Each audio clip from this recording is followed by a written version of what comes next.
Good evening. I'm Melanie Risden with the Western Standard. Thanks for joining me this evening. We're going to be speaking with lawyer Jeffrey Rath, as well as Dr. Joanna Moser. She is an Alberta doctor, and let's just get them into the conversation right now. Joanna, why don't you introduce yourself? Let us know what it is that you do and where you practice. So I'm an anesthesiologist at the South Health campus in Calgary. I also will do locum work for anesthesiology at the Red Deer Regional Hospital. I'm a clinical assistant professor with the University of Calgary, and I do teaching and research as well. Okay, and Jeff is a lawyer in Alberta. Why don't you tell us a little bit about your practice, Jeff, and what you've been busy tackling over these last months? Well, I work as a constitutional lawyer. I've basically spent my entire career suing governments, the government of Alberta, the government of Canada, various other provincial governments, with regard to violations of constitutionally protected rights. So needless to say, we find ourselves in the thick of everything that's going on right now, and we're representing Dr. Moser with regard to her claims against AHS and the government of Alberta and all the various constitutional violations that she suffered at the hands of RNU and AHS. Right. So, Dr. Moser, let's just chat a little bit about your situation right now. So my situation right now is that I've been put on a leave of absence since December 13th because I cannot be vaccinated. I have a legitimate medical reason that I'm not vaccinated. I have had 2 of my physicians report and write letters to AHS saying that I cannot be vaccinated. And the reason being is because of severe anaphylactic reactions to vaccines in the past, as well as an underlying medical condition. They have basically said, and one of my physicians has known me for over 9 years, and she has said that if I take this vaccine, at the best case scenario, I could end up in ICU in distributive shock and die, or be very sick, and at the worst case scenario, actually die and lose my life. And so for this reason, I have followed my medical doctor's opinion and have decided to not be vaccinated for COVID-19. Now, you received a letter. It was just last week that AHS announced they were going to allow medical workers back who have been unvaccinated or not vaccinated at this time, because they are wanting to make sure that the healthcare system doesn't get overwhelmed with the cases that are spreading quite rapidly with Omicron. So you did receive a letter from AHS, is that correct? I have, yes, and it was a fairly recent letter. And I want to just say that AHS has made numerous changes to their policy since its introduction. They've been changing their deadlines for unvaccinated healthcare workers to the point where this off and on again decision to disallow or allow healthcare workers to work has become abusive and traumatic and frankly quite tiresome.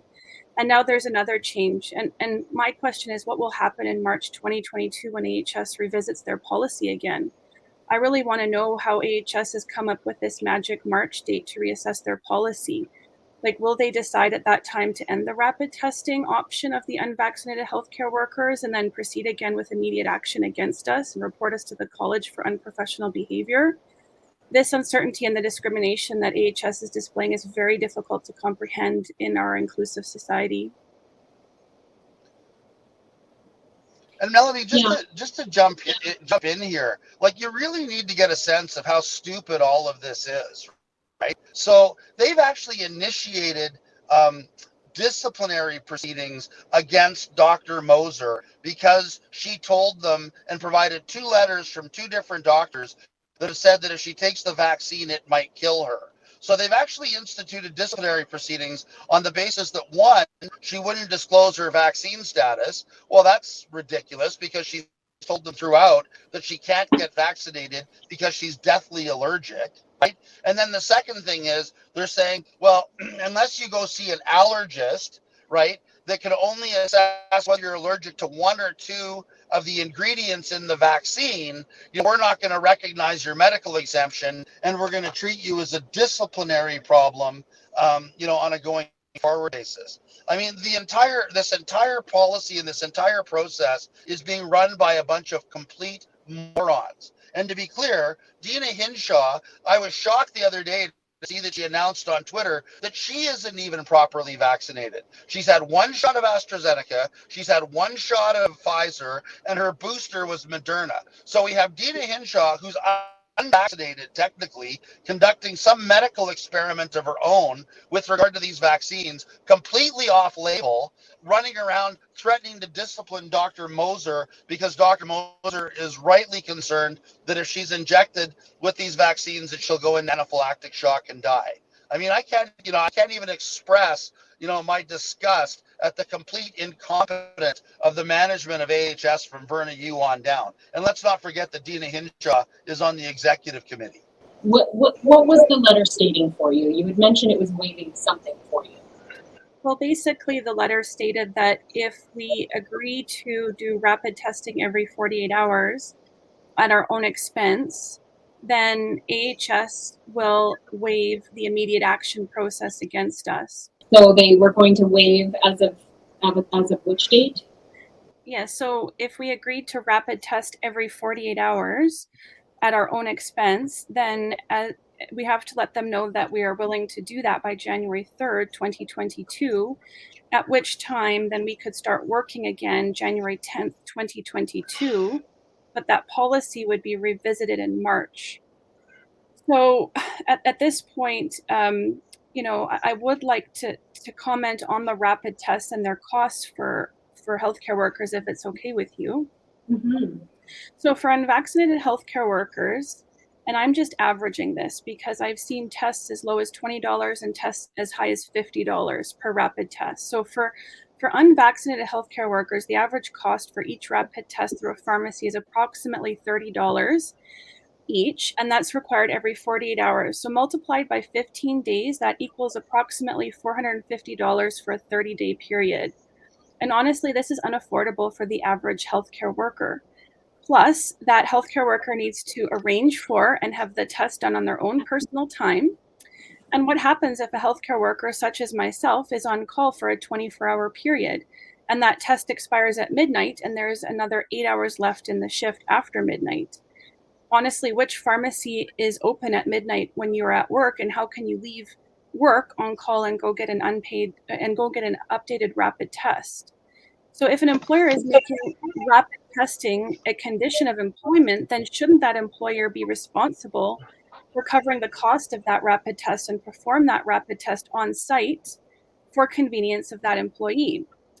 And quite frankly, as we have seen from the latest stats published from late last week before the Christmas break, because they haven't updated their statistics as of today, 80% of the new cases of COVID are in completely vaccinated individuals. Mm-hmm. And since December 13th, 2021, which is 16 days ago, there have been only vaccinated healthcare workers allowed on AHS property and in their facilities, including hospitals. So the unvaccinated have been actually put on unpaid leave of absence, and now there are multiple units on outbreak at the hospitals, which they're not reporting. So how can they possibly blame the unvaccinated healthcare workers for these outbreaks when we actually haven't been present on site for 16 days? Now, should there not be rapid testing implemented for all healthcare workers, vaccinated and the unvaccinated alike, to be allowed to come to work? Wouldn't this make more sense for a safer work environment? I mean, it is clear that COVID infections are targeting everyone, and of course the rapid tests have a high false positive and a high false negative rate, but they are the best we have at present, and if they are good enough for us unvaccinated to be able to work, then it should be equally applied to screen all healthcare workers. And just to jump in, Melanie, I think that's an important point, I think, from a legal perspective, because when you read all the responses that are coming out of these moronic hearing committees that have been set up by AHS to discipline doctors for not being vaccinated, right? They talk about the fact that there's a bona fide occupational requirement for the for the vaccines and for the testing, etc. Right? Well, how can there be a bona fide occupational requirement for just the unvaccinated to be tested? Right? It's clear with Omicron, especially you look at the Calgary Flames. 100% of them are double vaccinated. Some of them are even triple vaccinated, and they've got more than 50% of the team is currently infected with COVID. It's clear the double vaccinated are now the ones that are spreading Omicron. They're the ones that are catching Omicron. There is no logical or bona fide occupational requirement for simply discriminating against the unvaccinated and only requiring the unvaccinated to be tested. So from a legal perspective, from an occupational health and safety perspective, there's no longer any bona fide reason for anybody to be vaccinated or anybody to be tested prior to going to work unless they want to institute a program to test everybody.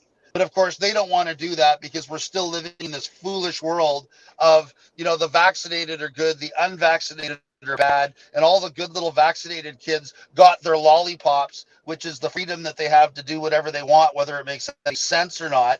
And AHS and Dina Hinshaw and the Kenny government don't want to take all the good kids' lollipops away. But with Omicron right now, they're going to have to, and there's going to be a lot of angry, virtuous vaccinated out there when they realize that they've been led down the garden path and have been injected with a substance that does absolutely nothing to protect them from this latest variant. That's what we're dealing with. Well, and I will say, when I mentioned equal rapid testing for all healthcare workers to an AHS official and asked him to take this to the AHS policymakers above him, I was simply told that this isn't part of the policy, and a blank stare. And when you ask questions about the policy or want to understand their reasons behind it or question the science in light of the new data, there is no engagement or response from AHS. They just say it's not part of their policy. AHS does not answer our questions, post them on the science of this experimental vaccine. They simply choose to ignore us. And I will say, just going back to the cost of that testing, for a physician, it's not necessarily, problematic in terms of a financial burden, but it is certainly a financial burden for those unit clerks, the cleaning staff, the people that make less money, and that just shouldn't be. It's not equal, and it's not fair, and it's discriminatory. Well, we were talking a little bit as well about the numbers that are involved, and how it's been reported that approximately 1,450 AHS workers, part-time and full-time, have been given the opportunity to return to work unvaccinated. However, that doesn't include the numbers of the casual staff, and we know it's been disclosed to us here at the Western Standard that there's approximately 29,000, so close to 30,000 casual staff that nobody seems to be including in these numbers. We don't know what percentage of them are vaccinated. We don't know what percentage of them are not, which ones are not returning to work. So there's definitely a larger amount of staff that is affected by this either way that's not being reported on. And I think that makes it a little bit more difficult for people to really understand the true snapshot of how this is going to affect care in Alberta for people in the province. It's I think it would be confusing, and I think just missing a chunk of the information necessary to understand. Absolutely. But don't think for a minute, Melanie, that AHS cares about the quality of care being provided to the citizens of Alberta. The day that Dr. Moser was put on a leave of absence, they were forced to put Red Deer on diversion for surgeries and for the operating rooms in Red Deer. So if there was a multiple casualty event in central Alberta, there would have been patients that would have had to be put on airplanes or helicopters to get them down to Calgary or up to Edmonton, and people could have died simply because Verna Yu thought it was more important to put Joanna Moser on an unpaid leave of absence than it was to fully staff the hospital in Red Deer. It's just despicable what's going on. It is, Sorry, and I find it. Joanna. I find it's okay. I find it very discouraging that AHS did not make this announcement publicly in the media or in a press conference before Christmas, when their policy had changed again, to fully inform the public about what is going on. And the mainstream media should be covering the full story equally, giving time to both sides. However, I find this is never the case. They only report one side of the story, and that's the story coming from AHS. And I also don't know if the government is getting the full story either, because they are only getting their information from AHS.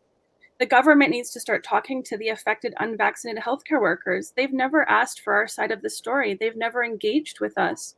They don't read our letters, or if they do read them, they don't respond to them. Albertans and our patients have a right to know what AHS is doing to the healthcare in the province of Alberta. Agreed. And Joanna, I would agree with that sentiment that when it was released in a press release on Thursday, the 23rd, we brought the news forward on the Western Standard quite quickly as soon as we got our hands on that press release, but found it odd that it was not discussed verbally in the press conference.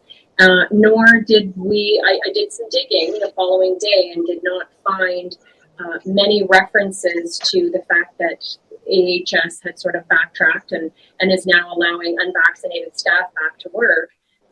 It was just not picked up by mainstream media. There was a couple of references to it, but it was a bit buried. So, agreed. It seems that the story is for some reason. They're just not willing to share this side of it. Well, and it's just shocking to me that nobody in the media, other than the Western Standard, is picking up on gross incompetence of AHS and the Alberta government in and around these issues.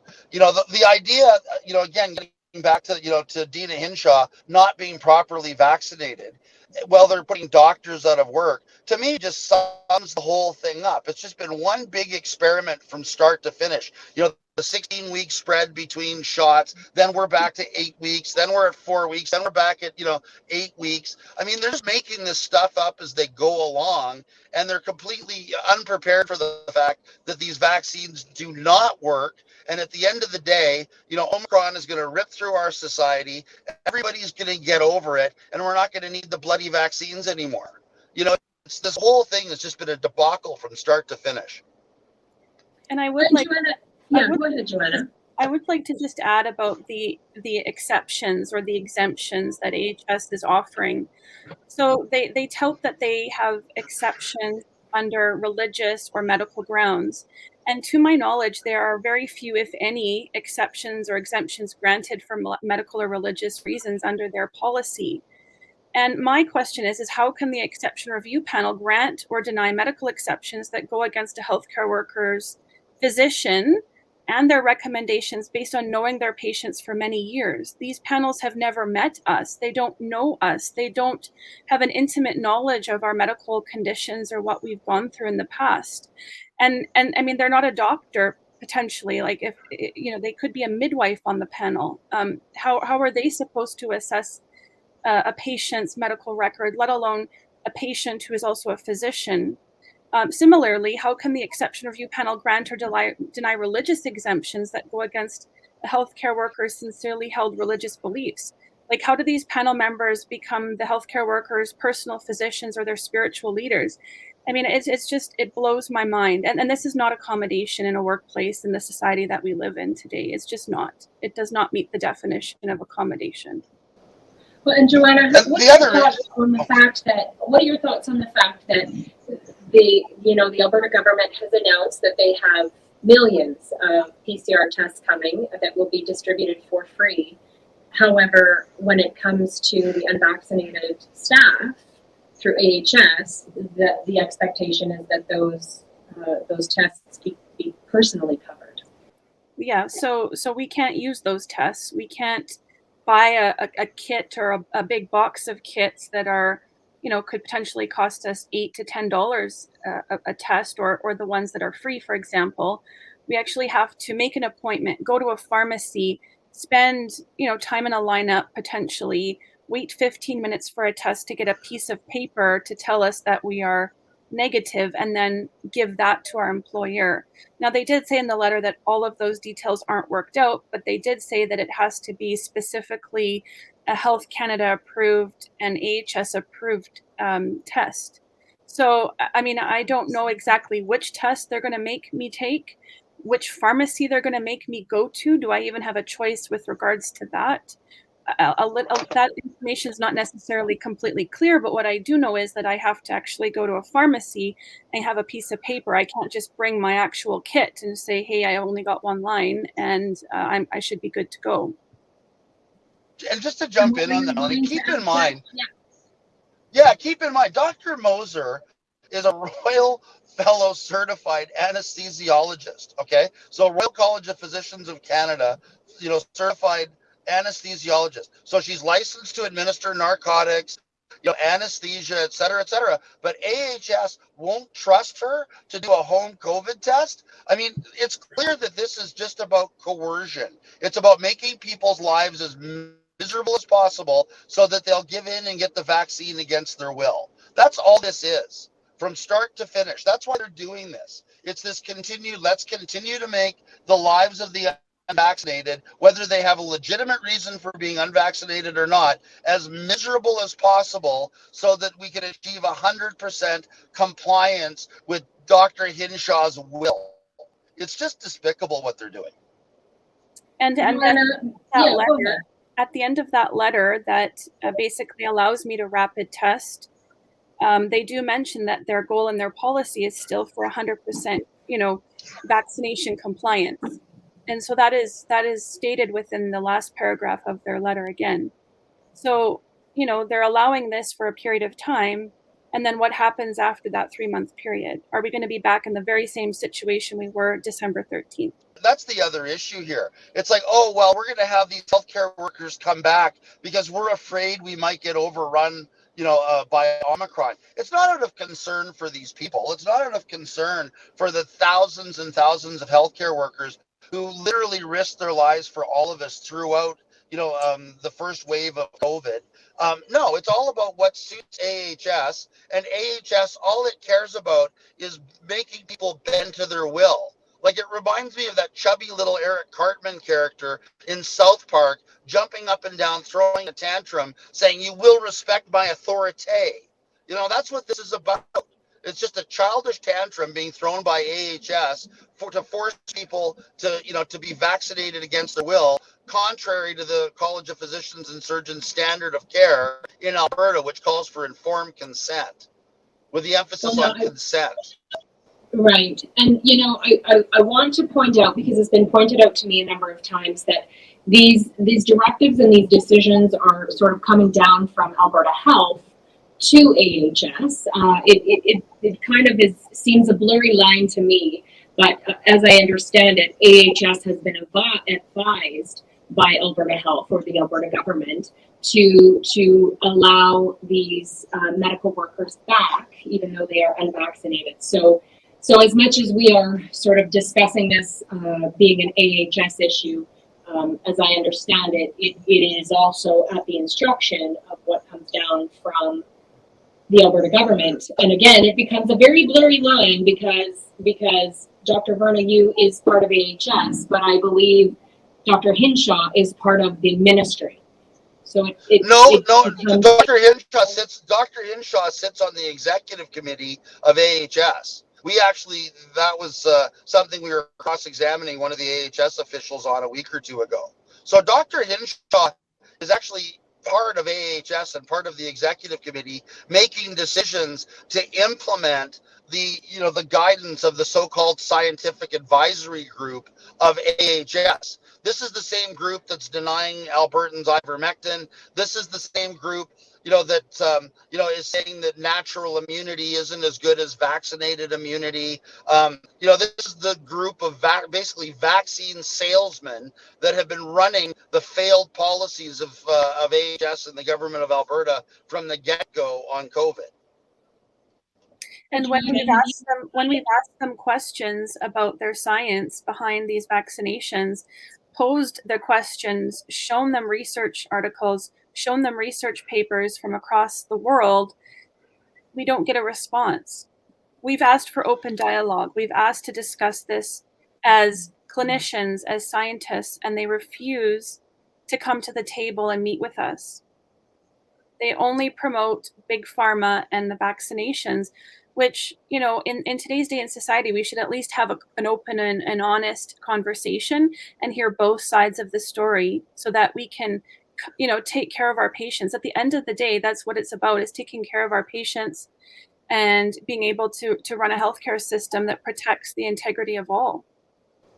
Yes, I've heard the same from many, and I've also heard from many healthcare workers at this time that they do not plan to return if A, the AHS or the ministry is expecting them to test, and B, if they don't have any kind of sort of job assurance for down the road when perhaps AHS or the ministry decides that they don't need to sort of have the ORs and the hospitals stocked with these employees. So Joanna, I'm just curious where you're at. What have you decided? What is your stance on all of this?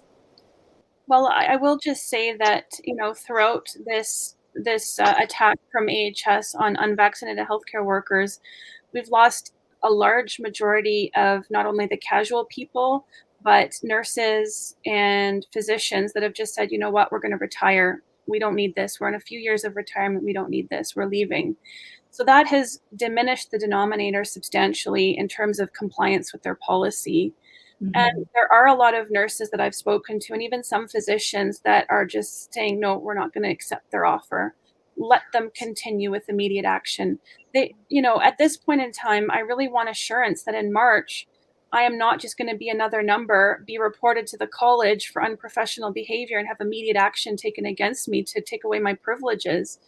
Because, 1 month I'm good enough, the next month I'm not good enough. Yet I was a healthcare hero for over 20 months. As an airway and resuscitation expert in my capacity as an anesthesiologist. And I went from being a healthcare hero to a healthcare zero very quickly.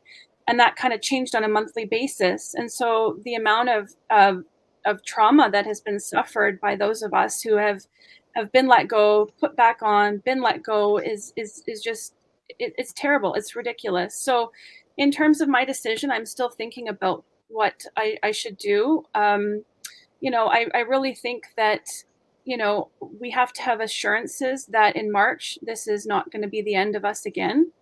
I think that AHS should be providing rapid tests or allowing us to get our own rapid tests so that it's not a cost barrier and or time barrier. We all have very busy lives. Not all of us can book an appointment and go to a pharmacy and have this all done in the time period that they request. I mean, it would be more reasonable to request, testing every 72 hours and have them just test us when we get to work. And if we are good, then we go to work. If not, we just head right back out the door and let them figure out who's going to cover us for the day. Well, and interestingly enough, Joanna, I just covered a story out of Quebec where they are actually allowing healthcare workers who have tested positive for COVID to remain at work because that's how short-staffed they are. So, I've heard that as well. Yeah, so I think really at the end of the day, when it comes down to the discussion of this being, what's in the best interest of safety, it seems challenging to have that as the narrative. It is challenging, and for me personally, I also have to protect myself so that I don't get sick. And I think of it, if I rapid test and I'm negative, and yet my colleagues who are vaccinated don't have to rapid test, they could come to work sick, and I could potentially be at greater risk from my vaccinated colleagues than I am potentially from my patients. So I still have to continue with the PPE that I've been continuing on with this entire pandemic, which I've been able to do and kept myself safe and free from COVID this entire time. Basically wearing an N95 and a face shield and, a hazmat suit. I mean, I'm willing to do that because I need to keep myself safe and my patients safe and my colleagues safe. But, we're not going to get rid of COVID just by, allowing the unvaccinated to rapid test. It's just not feasible. And for, allowing people to come to work sick, I mean, if you don't have enough people, well, I don't know. I can't speak to the Quebec's decision on that. Jeff, any final comments from you on the topic? Well, I think it goes back to the legal standard of bona fide occupational requirement.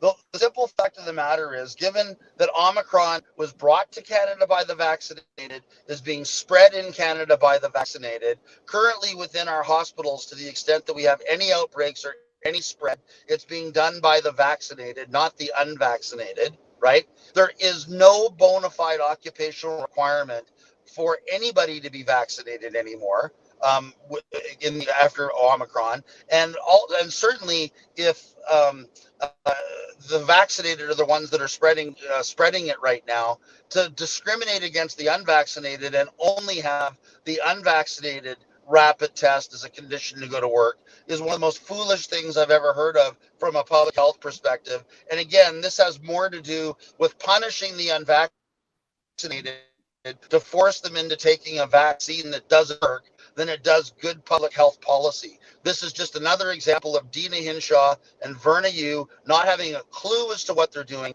acting as vaccine salespeople instead of public health physicians and specialists, and our entire society is suffering for it. So anyway, that's my final thought on it for the day. Anyway, thank you, Melanie. Yeah, no, Jeff, I know you have a number of clients that you're supporting through, through some of these vaccine mandates and whatnot, including Dr. Moser and other doctors. Any update there, or still just in the works? No, we're moving forward, and I mean, certainly every week that goes by, the science shifts further and further in our direction. I mean, it was clear under Delta wave COVID that the double vaccinated, were equally as transmissible as the unvaccinated, and now it appears with Omicron that the vaccinated are more transmissible than the unvaccinated. So enough is enough. Let's put this foolishness aside and let our society get back to work and doing things in a normal, commonsensical way. It's time to end the medical tyranny once and for all in this province and let people get back to their lives, because this is ridiculous what's going on. And I would agree. Go ahead, Joanna. That there really is no scientific evidence that vaccines work for Omicron strain of COVID. I mean, we still potentially have Delta cases in the ICU, and that could just be a carryover from the last wave. But certainly, we aren't seeing patients get as sick with Omicron. They do tout that if you're unvaccinated, you're more likely to get sicker than the vaccinated. But I would really like to see that science, and I'd really like to see that data. The other thing I'm seeing that I'm extremely concerned about is all the patients that are having vaccine injuries. Those are real, and those are being pushed under the carpet. And I really hope that those people will be given a voice. I really do, because they have gone out on the basis that they are listening to their public health professionals, and they are trusting them that this vaccine is safe and effective, and they're getting some vaccine injuries. And that's very concerning to me, because some of these patients are young and they're healthy. And that is something that they're going to have to live with the rest of their lives. Well, Joanna, thank you for sharing your perspective with us. As well, Jeff, thank you for sharing your perspective. And, we'll stay in touch. Obviously, we'll kind of follow along and see how things do end up here. And wishing you both a good rest of your holiday. And we'll touch base again soon. Thank you. All right. Thank you very much, Melanie.